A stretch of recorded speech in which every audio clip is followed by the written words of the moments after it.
ಸ್ನೇಹಿತರೆ, ದಕ್ಷಿಣ ಭಾರತದ ಕರ್ನಾಟಕದಲ್ಲಿ ಧರ್ಮ ನೆಲೆಸಿದ ನಾಡು ಎಂದೇ ಪ್ರಸಿದ್ಧವಾಗಿರುವ ಸ್ಥಳದ ಬಗ್ಗೆ ಇಂದಿನ ವಿಡಿಯೋದಲ್ಲಿ ನಾವು ತಿಳಿದುಕೊಳ್ಳೋಣ.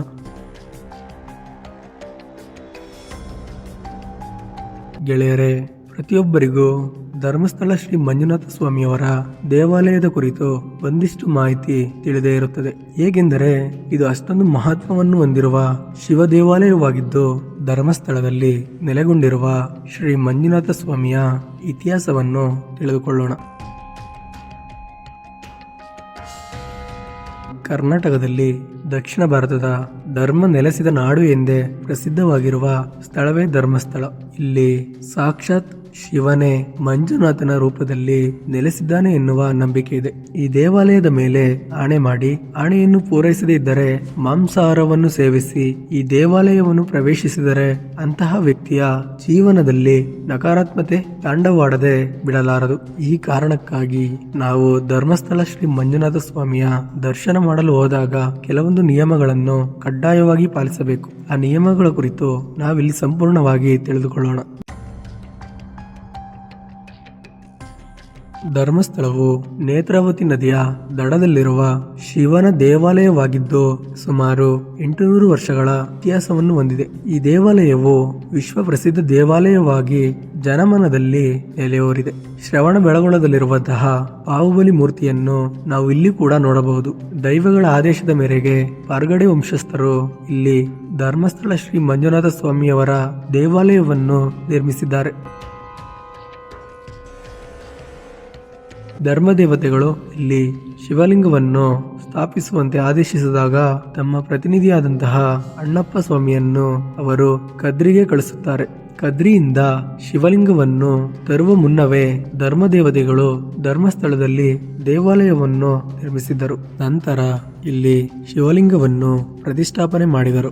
ಆಗ ಅಣ್ಣಪ್ಪ ಸ್ವಾಮಿಯನ್ನು ಈ ಕ್ಷೇತ್ರದ ರಕ್ಷಣೆಗಾಗಿ ನೇಮಕ ಮಾಡುತ್ತಾರೆ. ಹಾಗಾಗಿ ಈ ಸನ್ನಿಧಾನದಲ್ಲಿ ಅಣ್ಣಪ್ಪ ಸ್ವಾಮಿಯ ಶಕ್ತಿ ಅಪಾರ ಎನ್ನುವ ನಂಬಿಕೆ ಇದೆ. ಈ ದೇವಾಲಯವನ್ನು ಧರ್ಮದೇವತೆಗಳು ಸ್ಥಾಪನೆ ಮಾಡಿದ್ದರಿಂದ ಇದಕ್ಕೆ ವಾದಿರಾಜರು ಧರ್ಮಸ್ಥಳ ಎನ್ನುವ ಹೆಸರನ್ನು ನೀಡಿದರು. ಇಂದಿಗೂ ಕೂಡ ಇಲ್ಲಿನ ಜನರು ಎಲ್ಲಿ ಏನಾದರೂ ಲೋಪವಾದರೆ, ಪೂಜೆಯಲ್ಲಿ ಕಳಂಕ ಉಂಟಾದರೆ ಅಣ್ಣಪ್ಪ ಸ್ವಾಮಿಯು ದೇವಾಲಯದ ಧರ್ಮಾಧಿಕಾರಿಗಳ ಕನಸಿನಲ್ಲಿ ಕಾಣಿಸಿಕೊಂಡು ತಪ್ಪನ್ನು ಸರಿ ಮಾಡಿಕೊಳ್ಳುವಂತೆ ಹೇಳುತ್ತಾರೆ ಎನ್ನುವ ನಂಬಿಕೆ ಇದೆ. ಅಣ್ಣಪ್ಪ ಸ್ವಾಮಿಯನ್ನು ಜೈನ ಮತ್ತು ಹಿಂದೂ ಧರ್ಮದ ಸಂಯೋಜನೆಯಾದ ಈ ದೇವಾಲಯದಲ್ಲಿ ದಾನ ಧರ್ಮಕ್ಕೆ ವಿಶೇಷ ಸ್ಥಾನವನ್ನು ನೀಡಲಾಗಿದೆ. ಇಲ್ಲಿ ಪ್ರತಿನಿತ್ಯ ಮಂಜುನಾಥ ಸ್ವಾಮಿಯನ್ನು ಪೂಜಿಸುವುದರ ಜೊತೆಗೆ ಜೈನ ತೀರ್ಥಂಕರನ್ನು ಪೂಜಿಸಲಾಗುತ್ತದೆ. ಧರ್ಮಸ್ಥಳ ಸ್ವಾಮಿ ದೇವಾಲಯಕ್ಕೆ ಭೇಟಿ ನೀಡಿದ ಸಮಯದಲ್ಲಿ ಬೆಟ್ಟದ ಮೇಲಿರುವ ಅಣ್ಣಪ್ಪ ಸ್ವಾಮಿ ದೇವಾಲಯಕ್ಕೂ ಭೇಟಿ ನೀಡಿ ದರ್ಶನ ಪಡೆದುಕೊಳ್ಳಬೇಕು.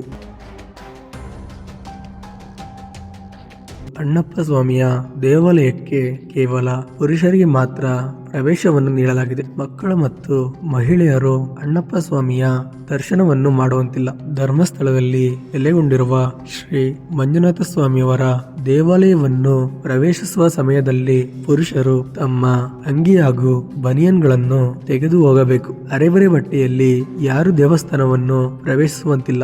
ಮಹಿಳೆಯರು ಸಾಂಪ್ರದಾಯಿಕ ಬಟ್ಟೆಯನ್ನು ಧರಿಸಿ ದೇವಸ್ಥಾನಕ್ಕೆ ಪ್ರವೇಶಿಸಬೇಕು. ಈ ದೇವಾಲಯದಲ್ಲಿ ಅನ್ನ ಪ್ರಸಾದಕ್ಕೆ ಹೆಚ್ಚು ಮಹತ್ವವಿದೆ. ಇಲ್ಲಿ ಅನ್ನವನ್ನು ಅಥವಾ ಪ್ರಸಾದವನ್ನು ವ್ಯರ್ಥ ಮಾಡಲು, ಹಾಳು ಮಾಡಲು ಅಥವಾ ಎಸೆಯಲು ಅನುಮತಿ ಇಲ್ಲ. ಶ್ರೀ ಮಂಜುನಾಥ ಸ್ವಾಮಿಯ ದರ್ಶನಕ್ಕೆ ಹೋಗುವ ಸಮಯದಲ್ಲಿ ಮಾಂಸಾಹಾರವನ್ನು ಸೇವಿಸಿ ಹೋಗುವಂತಿಲ್ಲ. ಹಾಗೆಯೇ ಸ್ವಾಮಿಯವರ ಹೆಸರಿನಲ್ಲಿ ಆಣೆ ಪ್ರಮಾಣ ಮಾಡಿ ತಪ್ಪು ಮಾಡಿದರೆ ನಕಾರಾತ್ಮಕತೆ ನಿಮ್ಮ ಮೇಲೆ ಪ್ರಭಾವ ಬೀರುತ್ತದೆ ಎನ್ನುವ ನಂಬಿಕೆ ಇದೆ. ಧರ್ಮಸ್ಥಳದ ಸ್ವಾಮಿಯವರ ದೇವಸ್ಥಾನಕ್ಕೆ ಭೇಟಿ ನೀಡಿದ ಸಮಯದಲ್ಲಿ ನೀವು ಶುದ್ಧ ಮನಸ್ಸಿನಿಂದ ಮಂಜುನಾಥ ಸ್ವಾಮಿಯ ದರ್ಶನವನ್ನು ಮಾಡಿ. ಈ ದರ್ಶನದಿಂದ ನಿಮ್ಮ ಜೀವನದಲ್ಲಿ ಎಲ್ಲ ಸಮಸ್ಯೆಗಳು ದೂರವಾಗುವುದು. ಮಂಜುನಾಥ ಸ್ವಾಮಿಯವರ ಆಶೀರ್ವಾದ ನಮ್ಮೆಲ್ಲರ ಮೇಲೆ ಇರಲಿ.